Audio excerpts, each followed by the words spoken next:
you would like to learn how to write your very own song on the ukulele, then stick around because this tutorial is just for you. I'm gonna love you unconditionally.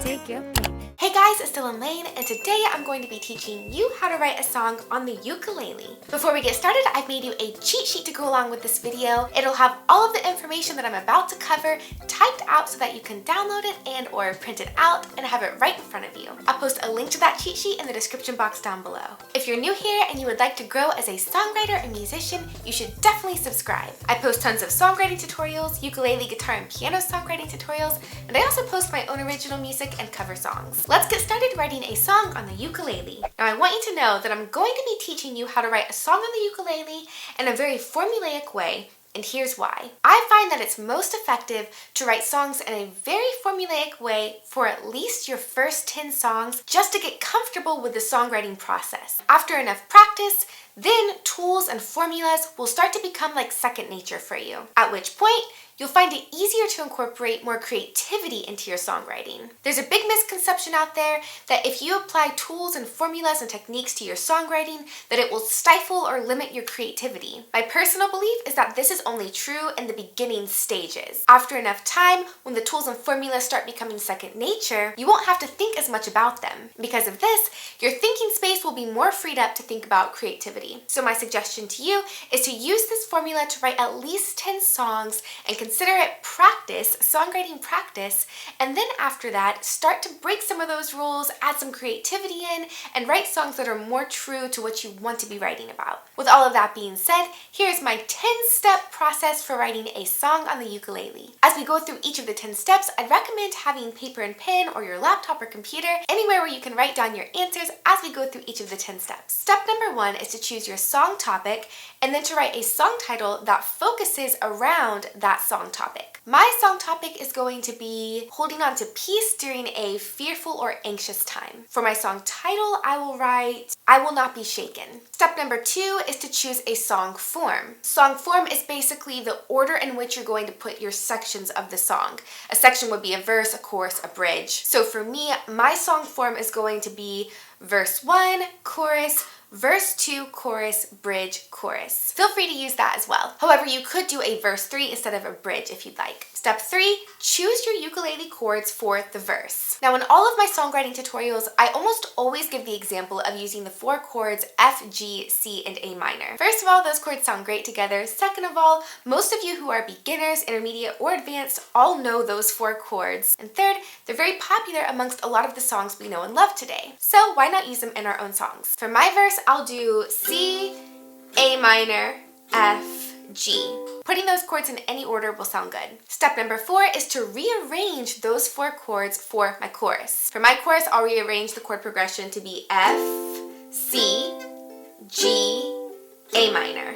Step number 5, choose a strum pattern for the song, or you can choose 2, one for the verse and one for the chorus. And for the bridge, you could just use the same one as the verse. I'm actually going to choose to stick with 1 strum pattern for my whole song. But for example, if you wanted, you could do simple down strums in the verse.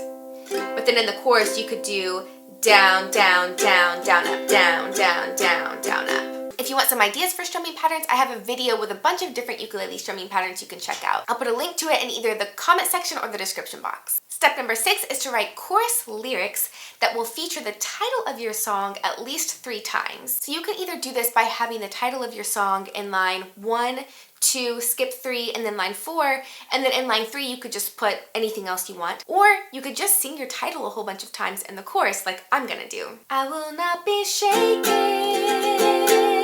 no, I will not be shaken,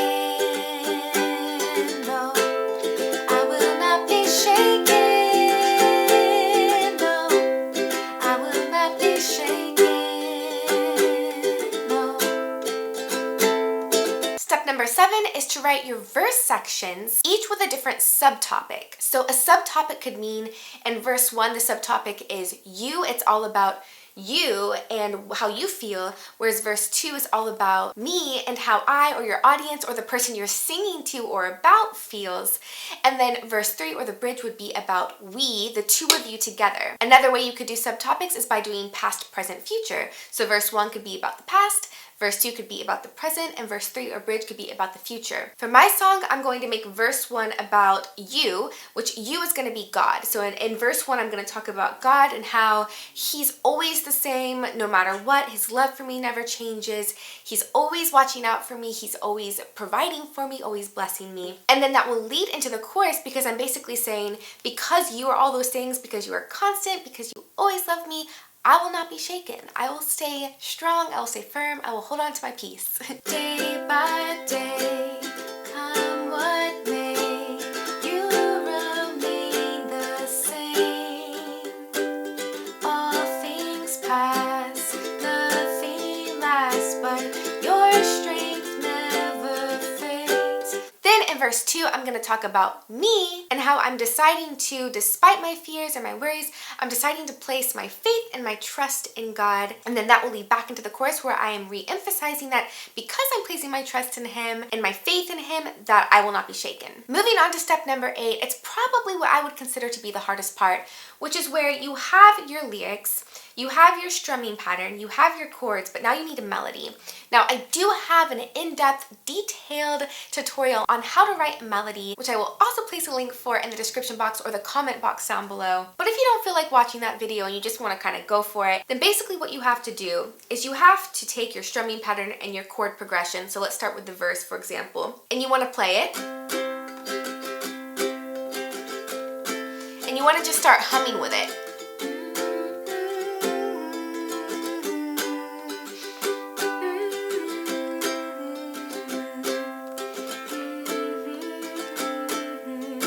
As you're humming, hopefully at some point you'll be like, ooh, I like what I just did. And then whatever it was that you just did that you really liked, repeat that and start humming it more while you're playing. And eventually you'll come up with something that you really like that you want to hang on to. Whatever melody you create for verse 1, you want to repeat that same exact melody in verse 2 and verse 3. Then a little trick that I have is when you go on to write the chorus melody, you do want it to be different than your verse melody, but one way that you can simply do that is by making sure to write the melody just a little bit higher than the verse. This isn't required, you don't have to do this, but I always find that writing your chorus a little bit higher than the verse helps it to stick out as the chorus. So for example, earlier I was singing my chorus right here. I will not be shaken, no. And to be honest, that's not that much higher than my verse. Day by day, come what may, I will not be shaken. So because of that, I'm gonna try singing my chorus just a little bit higher. I will not be shaken, no. I will not be shaken. So now let's hear what it sounds like if I sing my verse and then my chorus, but this time with the chorus higher. Day by day, come what may, you remain the same. So I will not be shaken, no. Hear how it makes the chorus pop out just a little bit more? I find that to be a really impactful tool. Step 9, as I already kind of touched upon, make sure that you repeat your verse 1 melody in verse 2 and verse 3. If you have a bridge, then you want to do a completely different melody from the chorus and the verse. And the final step, step number 10, is to take everything that you've put together, your melody, your chords, your strumming pattern, your lyrics, and practice. If you find that you're not loving your song, you have two options. You can either accept it and move on to the next song, because remember, we are considering these songs to be practice songs, at least in the very beginning. But option 2 is that you can come back and revise the song an hour later, a day later, a week, a month later, and you can always make revisions and rewrites on your song. I'm constantly making rewrites on new songs that I'm writing, but there are also times where I consider the song to be a practice song and I throw it away. It's totally up to you. Again, if you would like to download the cheat sheet for this video, I'll post a link to that in the description box down below, and I'll have links to helpful videos that you might enjoy in the comments or the description box as well. Until next time, remember to play, write, and spread the light. If you want some ideas for strumming patterns, make sure you go check out my video called 10 strumming patterns, 10 ukulele strumming patterns for, what is it called?